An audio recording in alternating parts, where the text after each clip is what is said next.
This video is not intended for children. Viewer discretion is advised. If you haven't already, please like, share, and subscribe. Thank you. Thank you.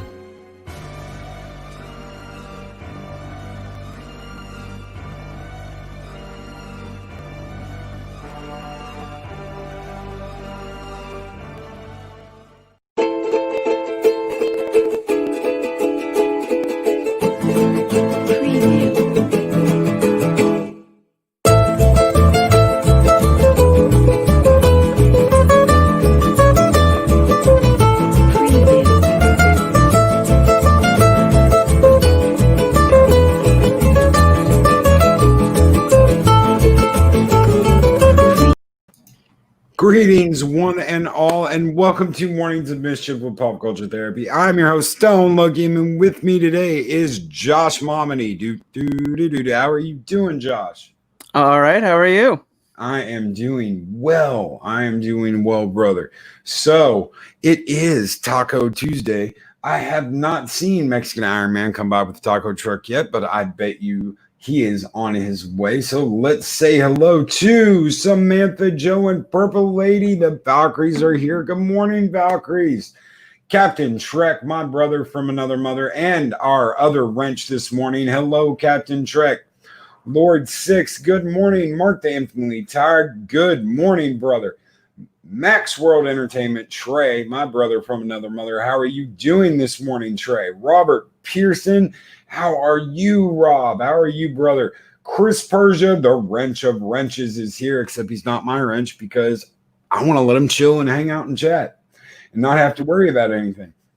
The Battle Angel, Eris of Chaos, is here. Good morning, Eris. Psycho Dwarf 9, yoo-hoo, how are you doing? The Ambassador is here. Good morning, Ambassador. Darth Monkey Orath is here. How are you doing, Darth?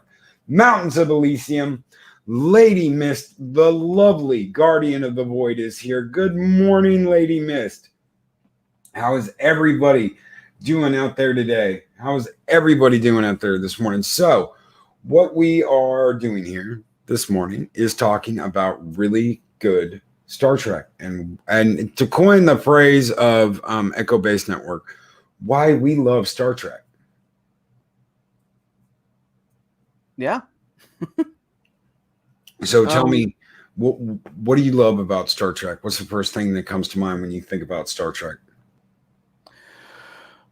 First thing I can think of is just how gorgeous the ships used to be, as opposed to the modern stuff now. But just so sleek and elegant, and they're just beautiful. But then also, as I got older, the love of just good storytelling with interesting characters and good action and just all that stuff. It's great. It is. And you know what? The first thing you bring up is ships. I absolutely love the TOS ships and the TNG ships, and of course DS9. I think Voyager kind of lost a little bit. You had the Prometheus in that, and of course, I love the Prometheus, but Voyager kind of looked like a shovel. Yeah. And the nacelles, I thought at first, the nacelles bend. Oh, that's cool. And the whole idea for that was to keep the them warp aligned. Damage that or something. Yeah, it was to prevent the damage, which it didn't even happen. That was all bullshit. That whole damage to that was all bullshit. And it was them trying to hide the Omega particle. That's all that was them trying to hide the Omega particle.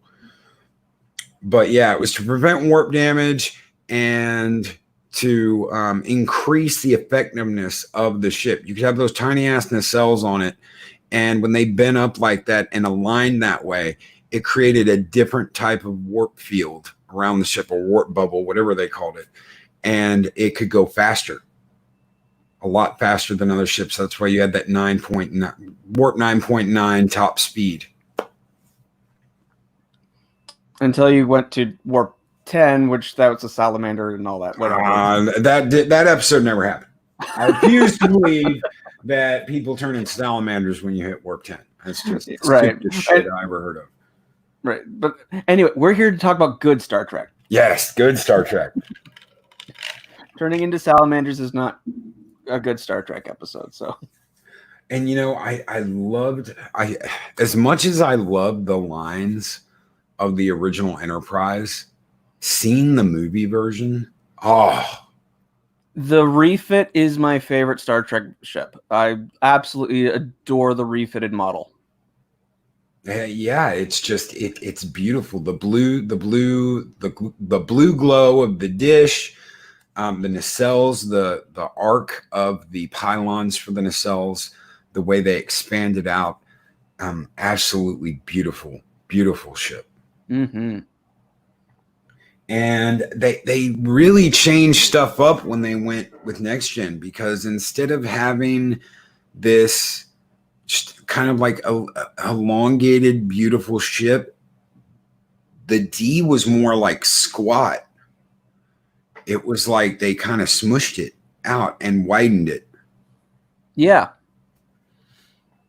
But I still love the D too, because it's that's getting clipped. But oh shit! Did you hear that, folks? Josh loves the D. Yeah.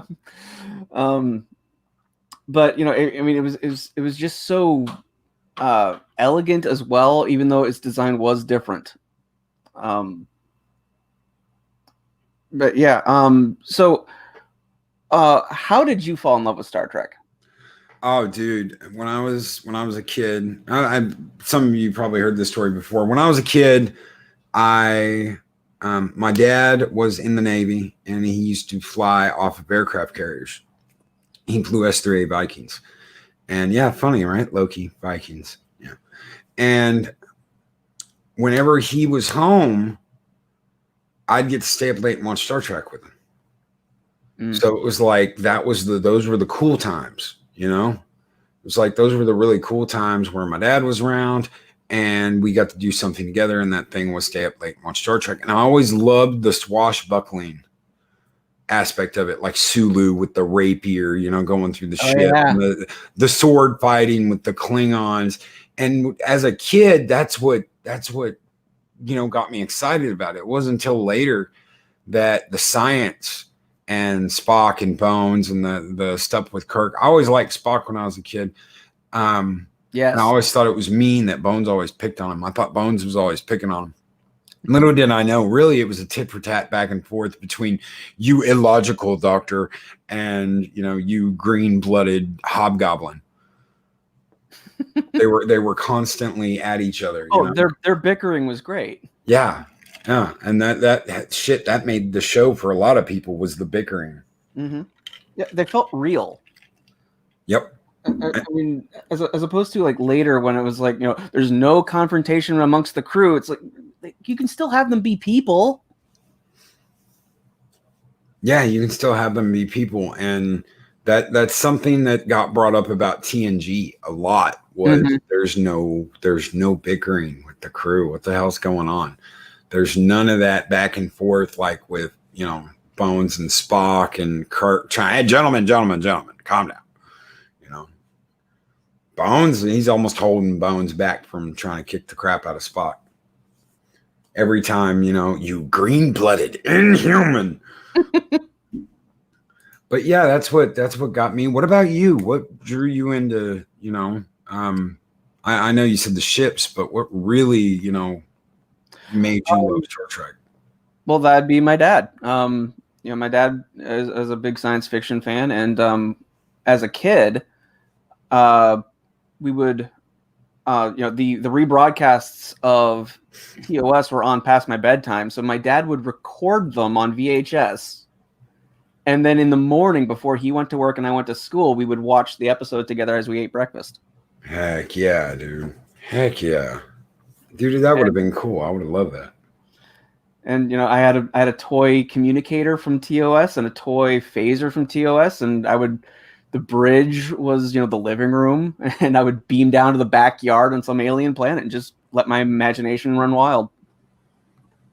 And that I still find myself even as an adult occasionally doing something like that. I ran a Star Trek RP for years. I know we went through like almost 20 seasons, what we called seasons, which were like 8 to 12 episodes.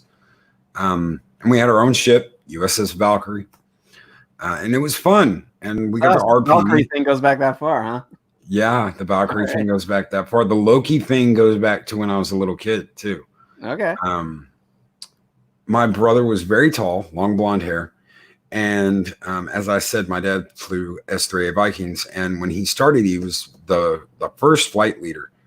And of course, call sign Odin.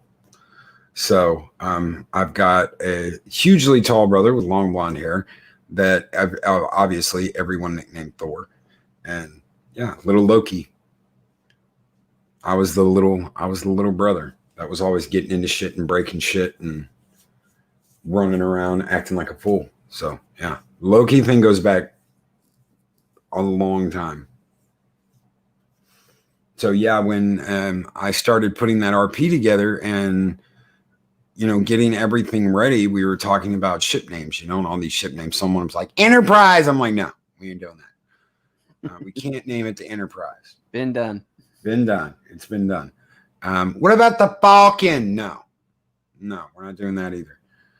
This isn't either one of those. So someone threw out Valkyrie, and I was like, oh, hell yeah. And they're like, yeah, because Loki, Loki. I'm like, cool. That'll be cool. Absolutely love that. So we named it USS Valkyrie. And that was, I've got old videos, I think, on the Discord server of season openings. I've still got like 20 of those to upload that I haven't uploaded because I haven't had the time.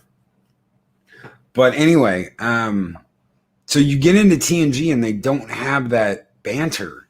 I mean, a lot of people talked about the first season, but where was, that banter was missing. Yeah, it was. And then they tried to have banter when they brought in Pulaski, but it's like, you need to make the character likable first. Yeah, I mean, she just came off as a total biatch. And then, like, in her first episode, she's like degrading Data. Like, no, don't have your new character mocking the most popular character of the show. Yeah, and that's exactly what they had her doing. Oh, you're not. You're just a toaster, and you're like, what the fuck is up with this lady? Data, would you take a look at this? My name is Data. Like, well, what's the difference? One is my name. One is not. It's like, just say his name properly. Yeah, say his damn name properly.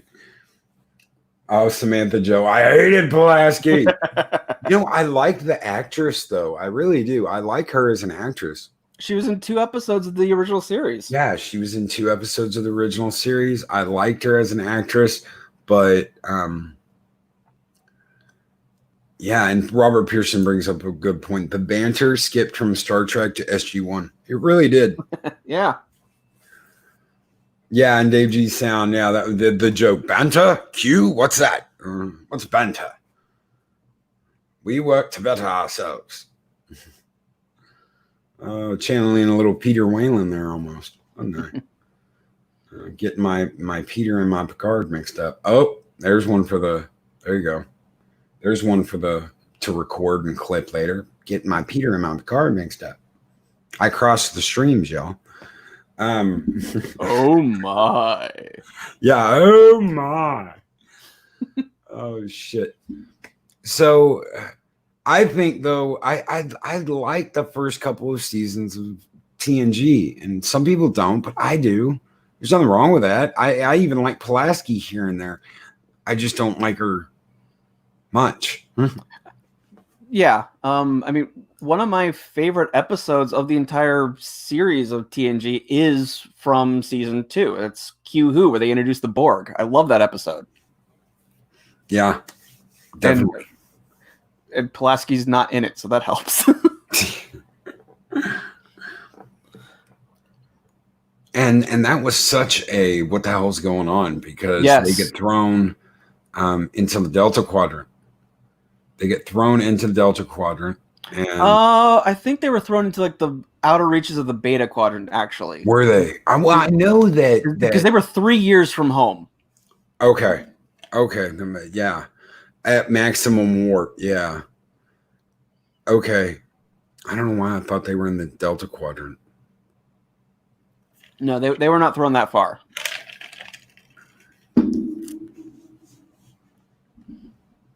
I think the creepy pedophile dude, the whatever his name was, that could like control the ship. I think he took him to the Delta Quadrant at one point. That may be it. That may be what I'm thinking of. What was that creepy guy's name? Who was obsessed with Wesley? The Traveler or something? The Traveler. Like that? Yeah. The Traveler. Yes. That was just... Who thought of that? That was weird and creepy. Yeah, it's like, oh, well, he will go on to be this great, super intelligent. And you're like, oh, no, not this. Not this. No. Yeah, Chris Perza got it. The Traveler. The Traveler has come. The Traveler's back. And then, of course, the Traveler comes back in that episode with the Cardassians later, too. And that bubble universe that Beverly was in. I thought that was cool though. That is one of my favorite of the early episodes because of the way the ship goes to warp in that. You see that a couple of times where it's just like, okay, it's going to warp, and then it's like in super warp. Yes, that was cool. So, to me, TNG got better. You know, it just got better. I think the original series, it was just there. Yeah. I mean, it wasn't like, oh, well, it got better and better and better. It was just like once you had Kirk, McCoy, and Spock on bridge at the same time, it was magic. It was absolutely magical. I mean, there are some questionable episodes in the original series, but overall, it's pretty solid. The characters are so well defined. And, you know, they told very interesting stories. And even after Gene left, there were still some good episodes there. Yeah. Yeah, absolutely good episodes there. And some of them, I think, you know, a lot of the arc in DS9 was absolutely epic. I don't know if we would have gotten all of that. You know, you don't know. Would he have allowed that? You know, would he have allowed the division in Starfleet? That was a big thing. You know, they talk about, oh, well, Starfleet's always the bad guy now. Back then, you know, when you got an episode like when the Dominion bombed that conference and Starfleet locked everything down and Cisco went to Earth. Yeah, there's like that coup that Starfleet tried to take over the Federation, basically. Yep, and this isn't some aliens that have infested someone or anything like that. This is an actual coup to try and take over Starfleet and militarize the Federation. Incoming message. Yep. Oh, I love that. I absolutely love that. Sorry, I muted my phone. Sorry about that. No. It's totally cool. It's like incoming message, Captain. I absolutely love that, dude. I got to get one of them. Mine are just like bing, bing. Annoying as hell. EVS is live, by the way. Oh, seriously? He's trying to cut into your action there. Luke. Yes, he is. He's like, I heard there was a morning show. I'm gonna break into that shit. He's done that every once in a while. He does do that. And you know, I mean, shit. I'm not. You know, he's EVS. Hell. So, what are some of your favorite episodes? Oh man, I know we could go on for hours on this. Measure of a Man, I know, is one of my favorite TNG episodes of all time. I love the courtroom scene, and I love how Riker don't hold back. Riker ain't dicking around. Star Trek has always done pretty good courtroom episodes. Yeah, absolutely. Because there was like 2 or 3 in the original. And then what was the there's a DS9 one with Worf. Bird of Prey, help me out. Was that the first DS9 one with Worf? No, the Worf like destroyed like a Klingon freighter and was put on trial for it. Yes. Yeah. Oh, what is the name of that episode? Bird, help me. I know which one you're talking about. I think Loki kicked himself. There we go. There we go. All right. I don't know what happened there. I was trying to the Wharf trial in DS9. I was trying to click on Bird's comment. It was like, goodbye. That was fun. I was like, I'm glad I can get back in here, and it didn't just shut it off. You kicked yourself from your own show. Yeah, I kicked myself from my own show. Rules of engagement. Rules of engagement. Yes. That was it. Thank you. And Let's Talk Star Trek brings up In the Pale Moonlight. Yes. That is my all-time favorite DS9 episode. I can live with it. Computer, delete this entire log. Oh, and like the way you think Garrick is working for Cisco the entire time, and it turns out no, Cisco was working for Garrick. Well, you know, it's funny. I did a Section 31 video a long time ago, and I forget what his name was. Commodore. It was Commodore. Was it Ross that was in the movie period? His dad, Cisco's dad, the actor who played Cisco's dad, plays him. Oh yeah. The movie period. So I do all this like kind of like a what if thing. Like, what if all these people that you've seen in Star Trek were really Section 31 members, you know? Mm-hmm. And the guy from the admiral from Cartwright. The Doomsday Machine, Admiral Cartwright, all these people. The guy they had at the first episode of Enterprise, it's like he's a Klingon, you know? And then, so I throw in this montage of people that could have been all connected to Section 31. And then the very end of that video, I've got Cisco doing that line where he's like, you know, I can live with it, you know? So I cheated. I lied. I did this and that. Like, was Cisco really Section 31? Is that why the doctor, you know, why he's like, doctor, I've talked to Starfleet. They have no idea that there's this thing called Section 31 out there. You know, and it was just like a what if scenario of if after his wife, you know, died and he went to work on the Defiant, Commodore Decker, thank you, Bird of Prey 5. I hate names. I can remember all kinds of shit, but I can never remember people's names. Completely screws me up. I start thinking of names and trace tribbles start going through my brain, deleting and eating the information. Trials and Tribulations is another good one. Yes, man. I remember when that premiered, how they almost had like a red carpet gala. You know, we're sending them back to meet Kirk. Kirk and Spock and Bones, they're all going to be in the episode. And you're like, damn, how are they going to do that? And then it was all, you know, they were there. Shit, they were there. And they took, if you notice, I don't know if you noticed or not, but at the end of that episode when Cisco's talking to Kirk, that is the scene from Mirror Mirror. Yep. Where he's like, Lieutenant, and you know, that was the woman that Mirror Kirk was sleeping with. Yep. So Kirk's like, huh, you know, well, I might get me some of that. I've slept with every other woman on this show. Now, didn't you hear that? And women wore less. Yes, Bird of Prey 5. Yes, dude. When it's Terry Hatcher. Terry Farrell. Thank you, Terry Farrell. When Terry Farrell comes out in that, I was just like, holy shit! The boots, the stockings, the short skirt. Holy shit! We are back in TOS. Yeah, and I love that they kept the sets hidden from the actors till they opened up the turbolift for them. Yeah. So they got their first, like, wow, we are on the Enterprise. Yep.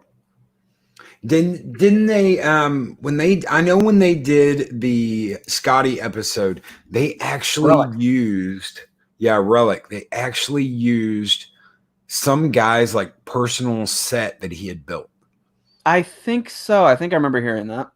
He had they had to like not show part of it, but he had a whole wall in the captain's chair.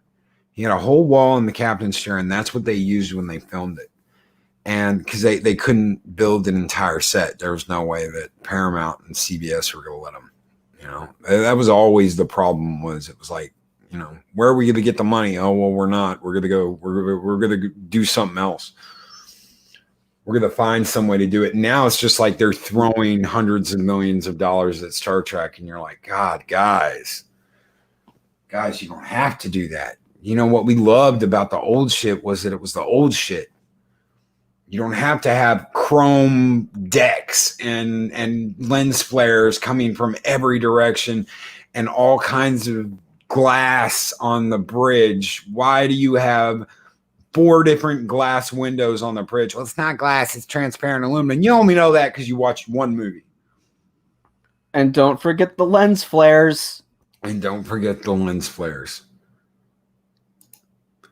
Loriano Creel, good morning. TOS had some hot fashion for women. The boots were legendary. Yes.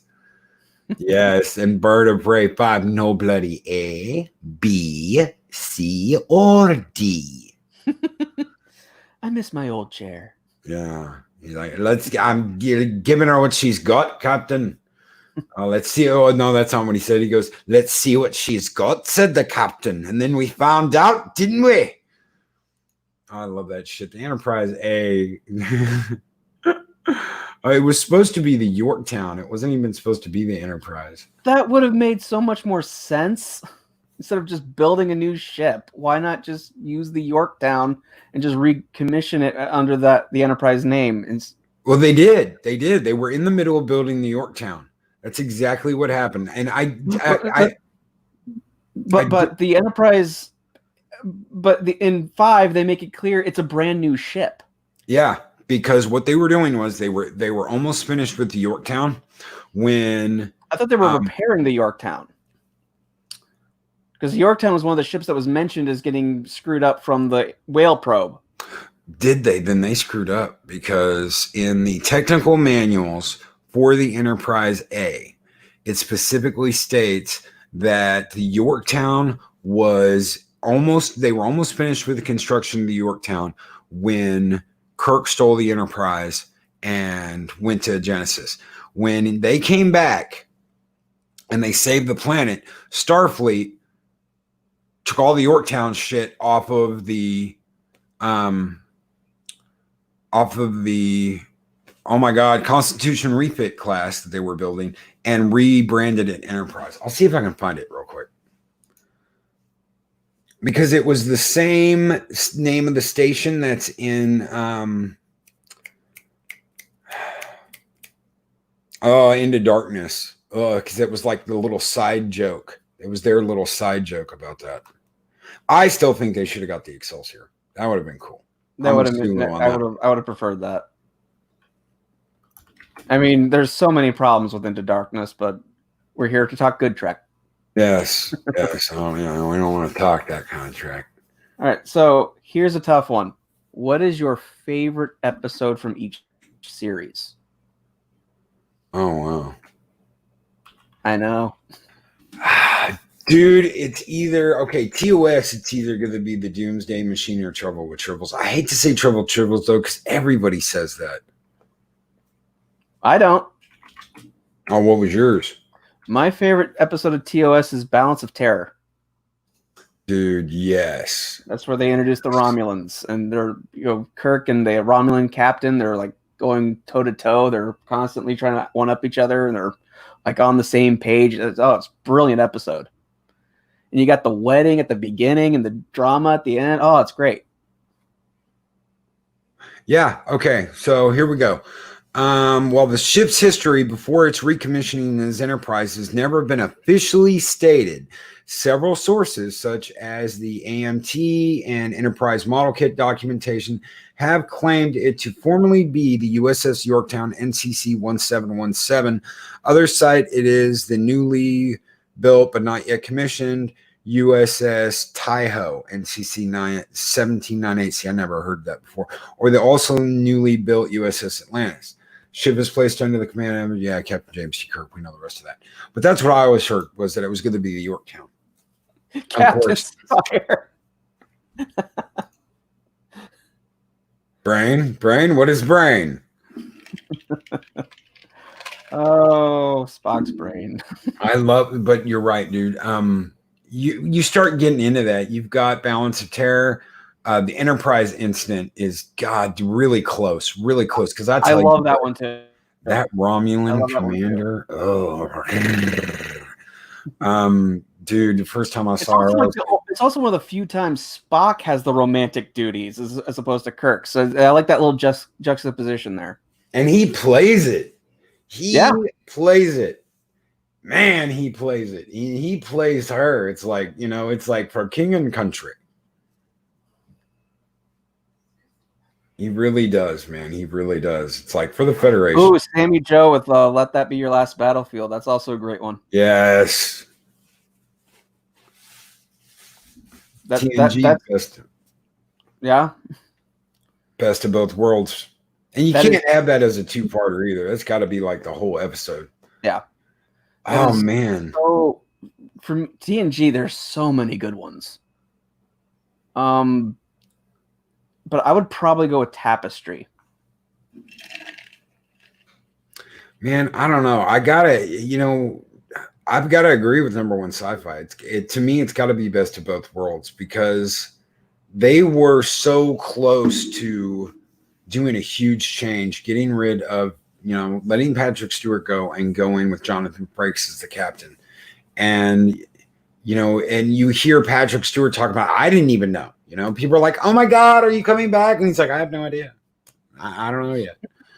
Well, Patrick Stewart's contract was up, wasn't it? Yeah, Patrick Stewart's contract was up, and he had walked into one of the head producers' offices and said, I'm tired of this, I'm tired of that. He had a big explosion on set, and there was a reporter involved apparently, and he lost his shit, which was very not Patrick Stewart. And the producer had heard, Patrick's coming in and he's pissed. And he's like, you know what? Okay. And as soon as Patrick walked through the door, and Patrick denies this, he said, oh, it didn't go that way. The producer immediately said, the executive producer said, Patrick, I understand you're upset. I understand why. We'll, you know what? We won't renew your contract. It's okay. You don't have to come back. And this completely threw Patrick off his game of why he was there. And he's like, well, what, wait, hold on a second. And he's like, it's okay. We understand what's going on. And, we'll let you go, and we'll upgrade, we'll boost up Jonathan to take command of the ship, and it'll be okay. And that supposedly, according to this person, and this is in Drama on the Bridge or some shit like that. It's a documentary on Netflix.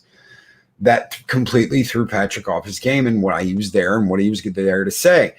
And that made Patrick stop and think, do I really want to leave this show? And he decided not to. Ooh, Purple Lady with Chain of Command. That's also a great one. Yes. There are 4 lights. Damn you. Damn you, Cardassians. Commander, or Captain Jellicoe. Edward Jellicoe. Okay. How about Voyager? Dude, it's got to be Scorpion. It's got to be Scorpion when they bring 709 in. Because that's when I got excited. When I said, dude, you see 2 or 3 Borg cubes, you will be assimilated. Your culture will adapt to service us. Resistance is. And then you see them get blown to bits. Mm-hmm. I was like, holy shit at the time. Now I'm like, y'all fucked it up. But back then, when I saw that, I was like, oh, shit. What just happened? The biggest problem with Voyager was they rarely committed. Because they had a fantastic spec script. The premise is amazing. And they just rarely took any chances with anything. No, they didn't. I mean, I would probably agree. I think Scorpion is Voyager's best. I also really like Voyager actually did comedy episodes fairly well. Yeah. Like I really like Tinker Tenor Dr. Spy, where the doctor is like daydreaming. Yes. Prepare the photonic cannon. Oh, The dude, what, I sir? laughed my ass off when he's like, activate whatever, ECH, and it's like his uniform turns red and it's like pip, pip, pip. Dude, I laughed Yeah, and my the pips ass like off. just like materialize like very dramatically one at a time. Yes. It's great. I also really like Brida Chaotica. They're a little salute to like Oh, the old dude. cereals. One of the Trek shirts I've got that I will cherish, that I cherish and that I absolutely love, is I've got a Captain Proton shirt with the rocket, and it's all in black and white, and on the top in red it says Captain Proton. And Nice. I absolutely love that. It's one of my that's my T-shirt. I don't always wear, and I absolutely love shit like that. So yes, dude, the Flash Gordon like cereal that they did on wonderful idea, absolutely wonderful idea. Yeah, and Enterprise. That's also kind of hard. What about DS9? Let's not skip past DS9. We totally skip past DS9. Oh yeah, So yeah. many good episodes. Yeah. There's a lot of good ones. I think my favorite is In the Pale Moonlight. That's a real solid one. It's just this character study of Cisco as he's basically in a confessional, and you really get to know him. Yep. For me, it was Way of the Warrior, because unfortunately DS9 divided like my family where Trek was concerned. I liked it. One of my cousins liked it, but I know that my dad's sisters, they were kind of like, it's okay, we'll watch it. But my dad would not watch it, dude. And it all came down to how Cisco treated Picard in that first episode. Mm-hmm. As soon as Cisco got pissed at Picard and was like, I was at the Battle of Wolf 359, he was like, oh, fuck you, dude. It wasn't him. It was Locutus, and it wasn't his fault, and you don't treat Picard that way. And he wouldn't watch it, refused to watch it. And but I like in that first episode though, like, because when Picard calls Cisco to just give him some advice for his mission, Cisco goes to the Enterprise, and then at the end, Picard is in Cisco's office. So yep. it's the here's the handing of the torch, basically. Yep.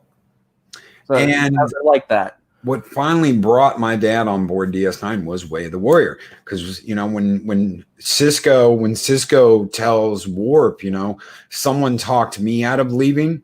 My dad was like elbowing me almost in tears, like, that was Picard. Picard's the one who talked him out of leaving. He's paying it back now. He's paying it back to Warp, keeping Warp in Starfleet. And he got all excited and shit. And he loved the transformation of the station, dude. He absolutely loved that, because he was like, dude, this station sucks. They had, 5 torpedoes? How are they going to take on a Klingon fleet? I said, they're getting ready for the Dominion War. And he's like, what's that? And I'm like, oh, shit, you got some shit to catch up on. And then you see that, and it's like, and all that phaser rays and photon torpedoes and shit starts popping out of the station. And you're like, oh, yeah, bring it, bitches. Yes. So Enterprise.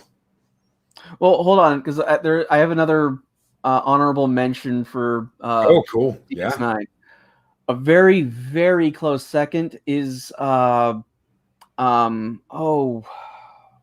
drawing a blank on the title, but the one where Nog is dealing with his PTSD after losing his leg in the holiday. Yeah, and it's a simple episode. I love it.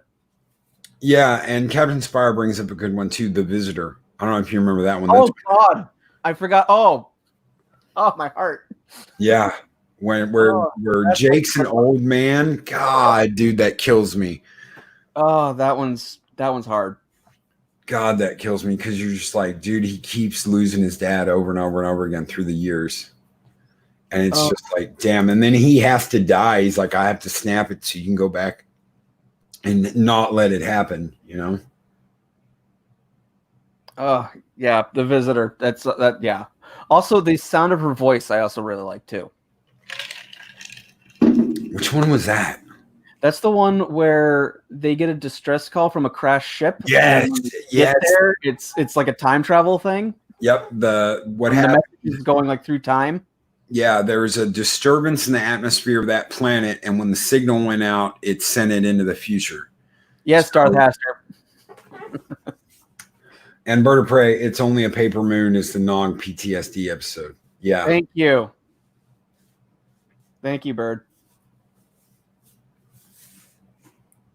So yeah, God, DS9 had so many good episodes. You know, I say that about Way of the Warrior because it brought people back together for me in my real life. It brought people back together for me. And my wife was not really into Star Trek at all, so it's been fun, like going through. You know, after we got married, we've been going through all of Star Trek together.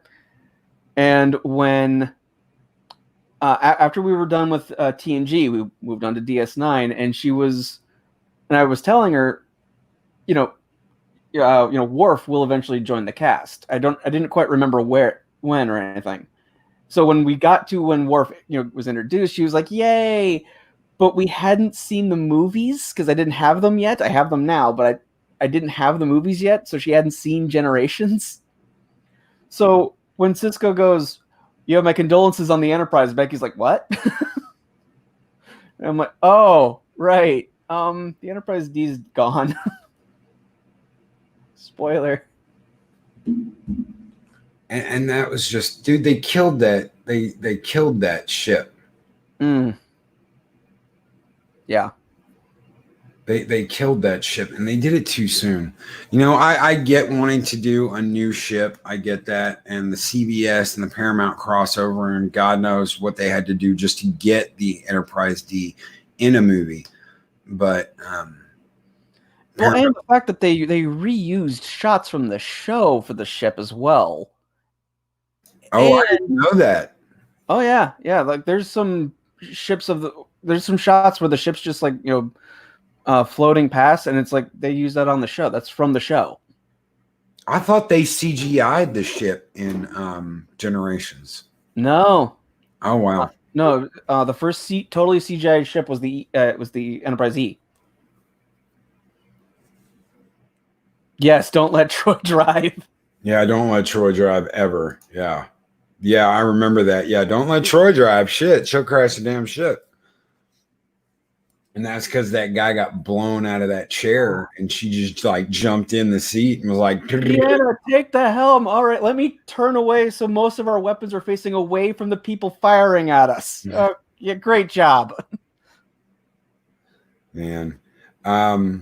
The effects of the crash were great, though. I will admit that. She earned that, though. She did. She earned that in TNG. She earned the right to be a bridge officer, which means she had to be ready for any possibility. So you got to learn how to fly. You got to learn how to fire the weapons. You got to learn how to run the consoles. You got to learn all that shit and to be a bridge officer. She wasn't just a counselor anymore. She was an actual bridge officer.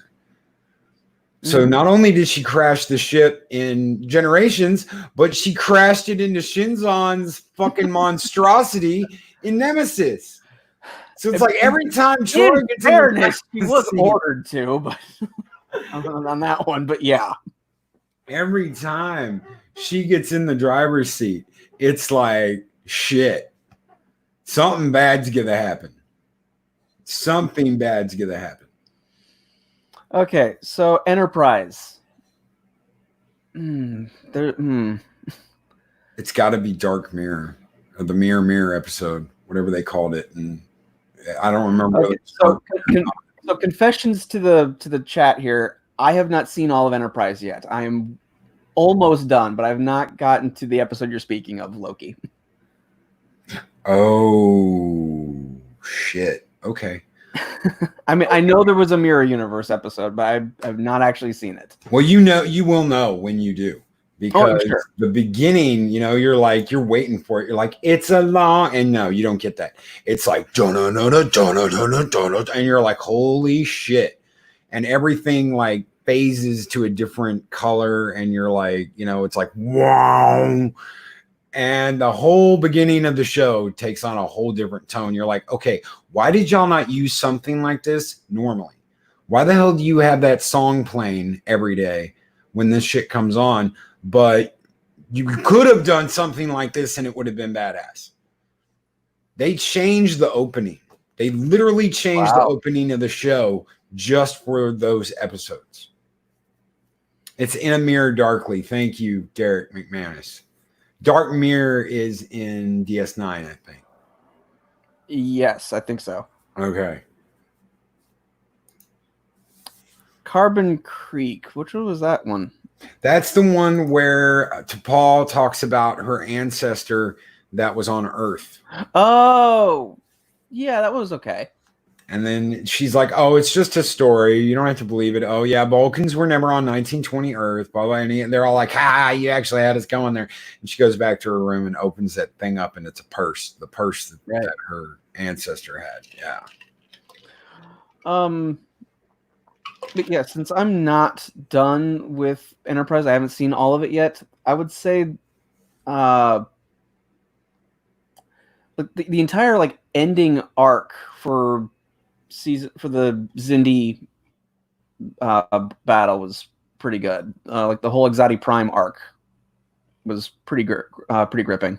Yeah. Except until you got to the time traveling alien Gestapo officer at the end. Oh, dude, what the hell was I that? laughed really hard about that. You know, since you've seen that one, I'll go ahead and tell you. The time travel, not the time traveler, but the time image. The guy that is talking to the future guy. That's oh my god, why can't I think of his name? The captain. Archer. That's Archer. That is Archer. Oh. That is Admiral Archer in the future after Enterprise was supposed to be over. And they never ever released that. They never ever they never followed up. I don't know whether they were just waiting or they ran out of time or they just killed it. But yeah, that was supposed to be Archer in the future. And he was doing that under orders from the time guy. I can never remember his name either. Daniels. See, I was never a huge fan of the temporal Cold War. I thought that was a overall mistake. Yeah, I'm glad the beginning of season 4, in addition to having to solve the whole Gestapo alien thing, also getting rid of the Suliban and the temporal Cold War, just getting rid of all of that in one fell swoop. Like, I think they did it as best as they could.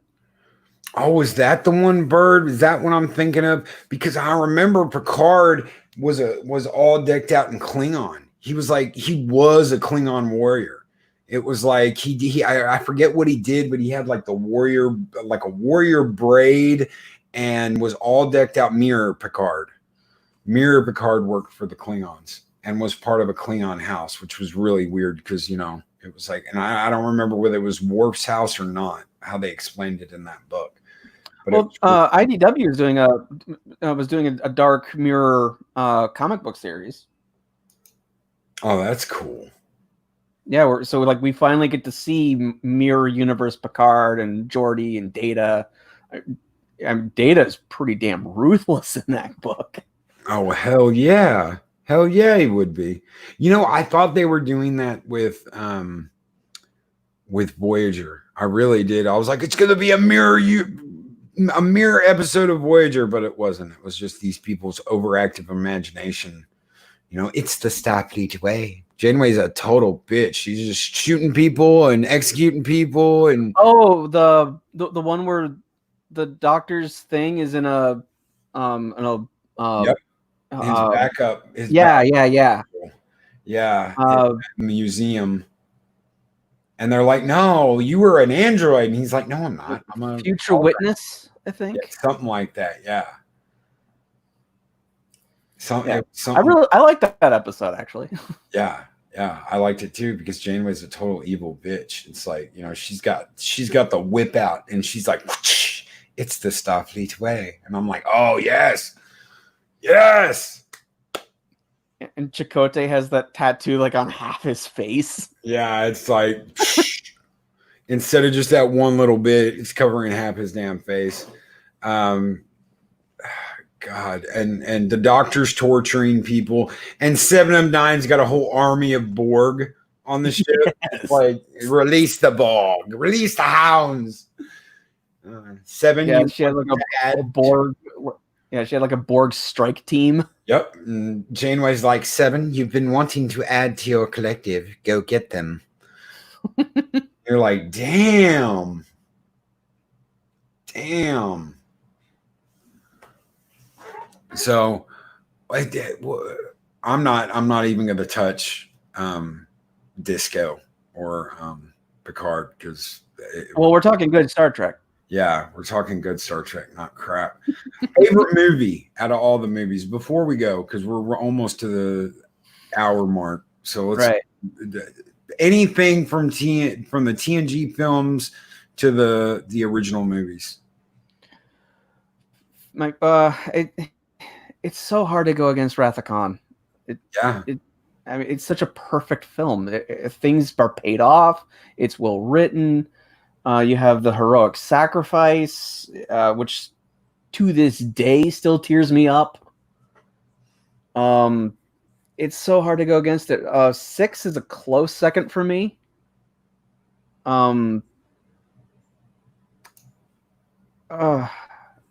yeah, that arc was pretty good there, Mark. When are we canceling him? I thought we're supposed to cancel him. Oh, Mark? Yeah, I thought we're canceling him. We're just sending him into positive numbers. That's better than canceling him. Yeah, but he wants to be canceled. I know. That's why we're going to do the opposite. Well, I'm trying to cancel you, Mark. So remember who's on your side. Oh yes, I love Voyage Home. I think Voyage Home is probably 3 for me. Yeah, Voyage Home's fun. There's no real villain. Everyone gets the spotlight for a little while. It's great. It's funny. Doctor gave me a pill and I grew a new kidney. What's wrong with you? Kidney dialysis. What is this? The Dark Ages? Here, you take one of these, and if you have any problems, you give me a call. God, dude, Bones. Hello, computer. Yes, hello, computer. You just use the keyboard. The keyboard, how quaint. He's like cracking them knuckles, man. You're like, damn, Scott. I guess First Contact would be my favorite of the TNG films, but overall, I wish they just didn't have any movies. You're kind of like that. Dude, there were aspects in Nemesis I liked, and then I was just like, guys, you dropped the ball. I really liked Shinzon, and I liked what's his name is his lieutenant. Oh man, the guy Ron Perlman. Ron Perlman, thank you, sir. Yes, I'm a huge Ron Perlman fan, and of course I can't remember his name, but there's elements in the next gen films that I like. It's just only one of them brought them all together.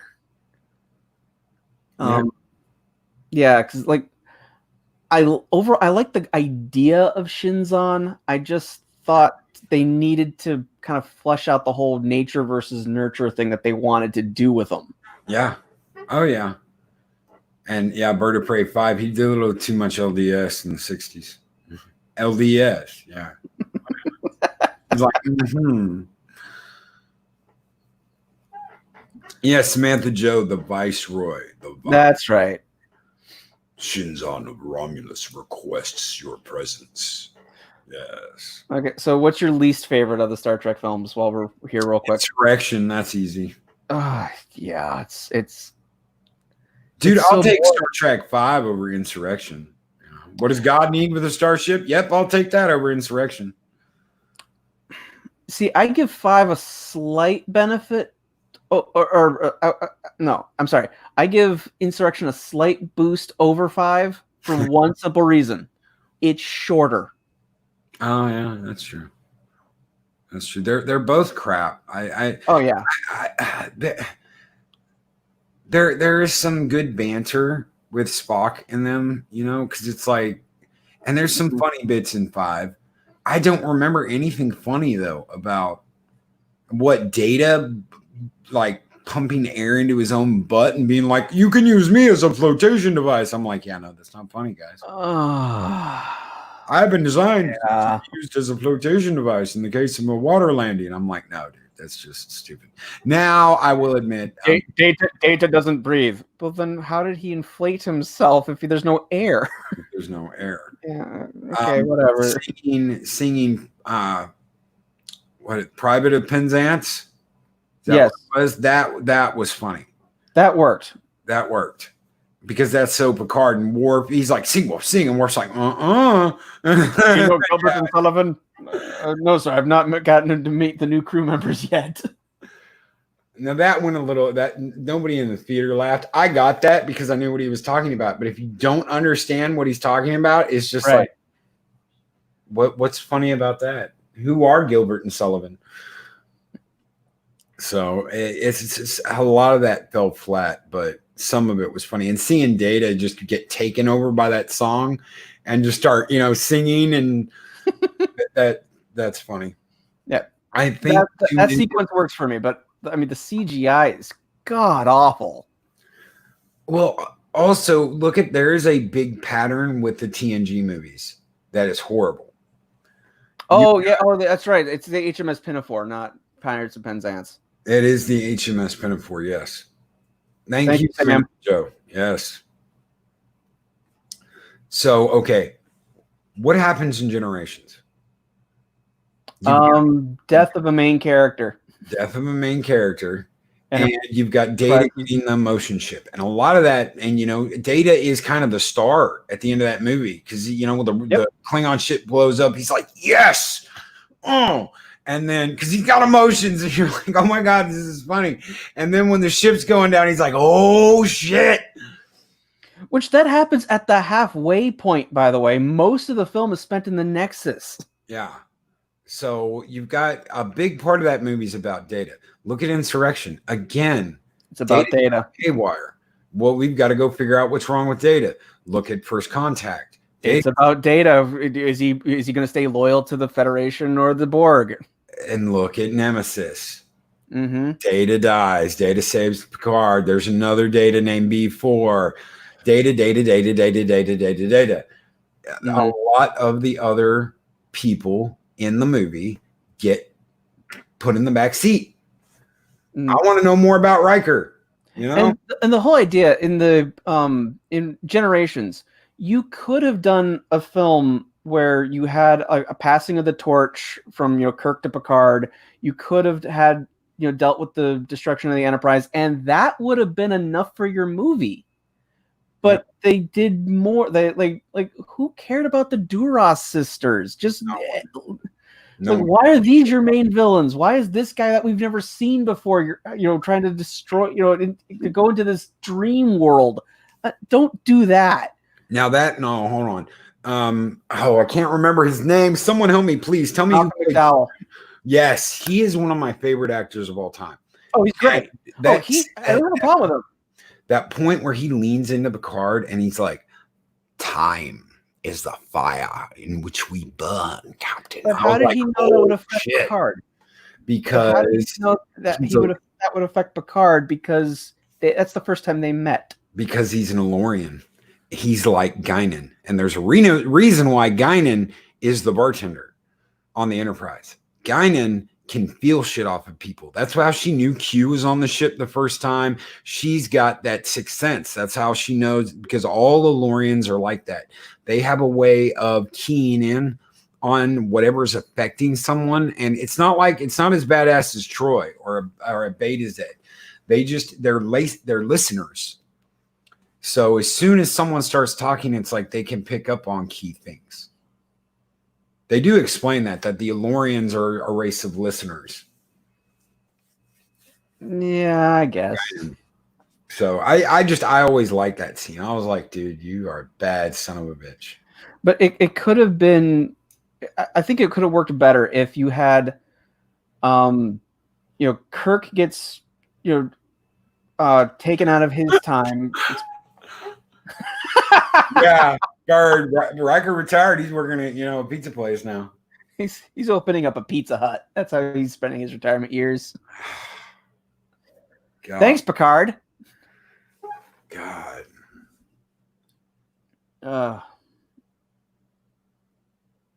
Oh, Darth Monkey Orath. His wife just told me Seth MacFarlane tweeted 3 orbital ships will be available starting September. Yeah. Yep. Yeah. I'm the Orville is where I get my starship porn. Yeah, now, yeah, you're right. You're absolutely right. Just all this mindless junk just like firing everywhere. Like, no. Captain Spire said Q said that Guinan isn't what she says she is. Yeah, that's true. That's true. So I'd have to say, man, it's for me the best movie. It's got to be Khan or Voyage Home, and I would say to me they're almost tied, and it's because they're both good. So different. They're both really good. They are. They're so different, and they're both so good. Star Trek 4 was the first Star Trek movie I remember going to see. I know I saw 3, but I don't remember seeing 3. I think the only thing I remember is the scene where they're in the bar and you see those like holographic World War I biplanes fighting each other, and it's like da da da da da da da da. If I remember anything from that movie, it was that, because I always thought that was really cool. But 4 was the first one I remember seeing in theaters and going to see, and that was after we moved to Texas. And I think I was like 6 or 7 years old then. Oh, that's right. You were a military brat. So you're a military brat. Okay. So yeah, we moved around a lot.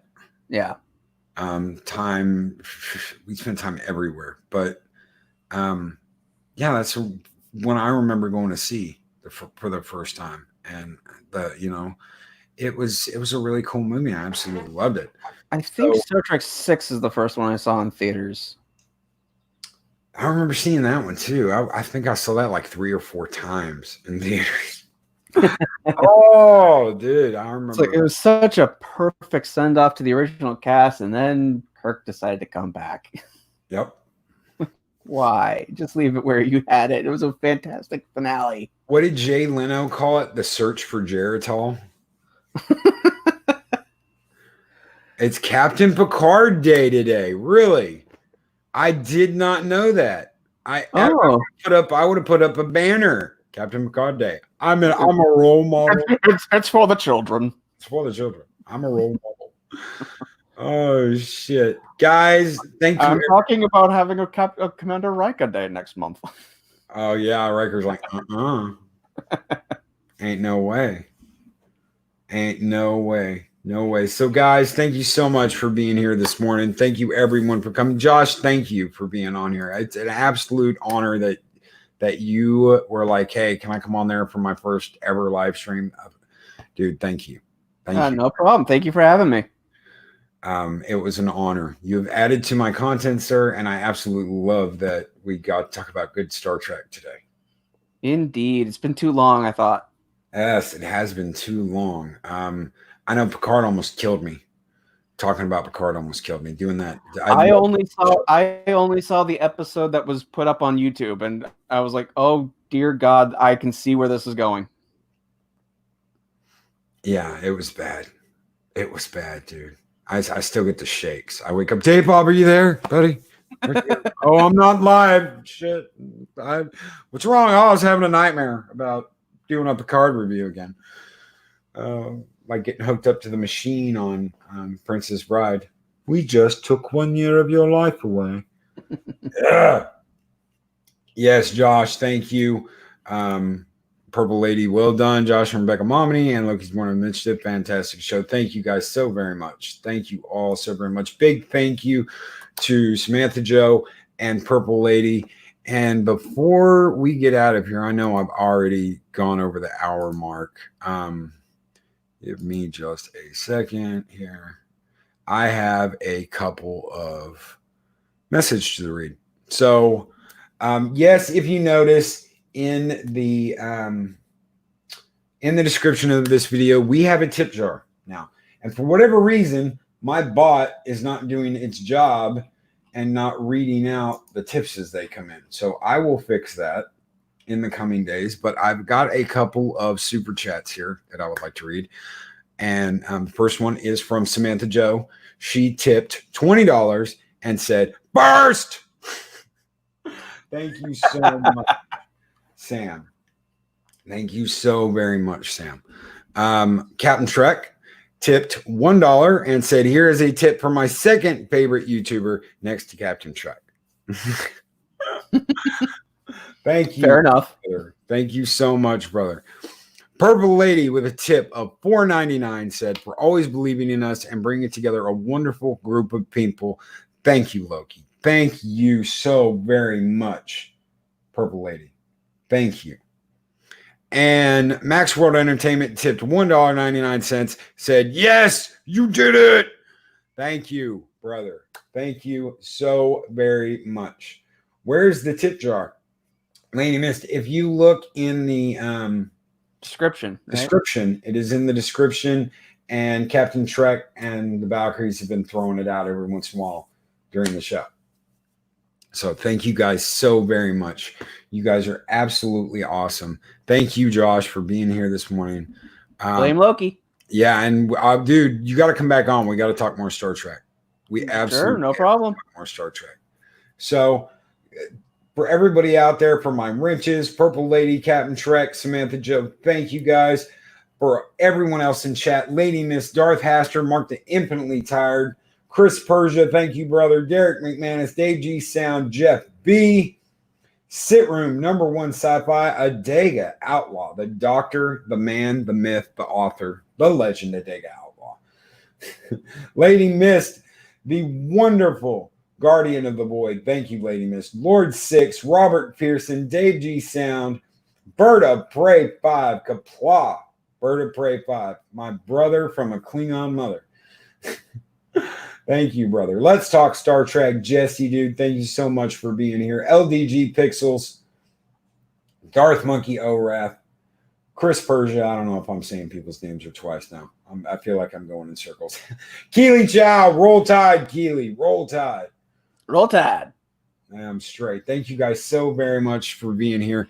And I will catch you guys later tonight on 7 Kinds of Mischief. Everyone have a great day. Have a wonderful day and be excellent to each other. Bye, everyone.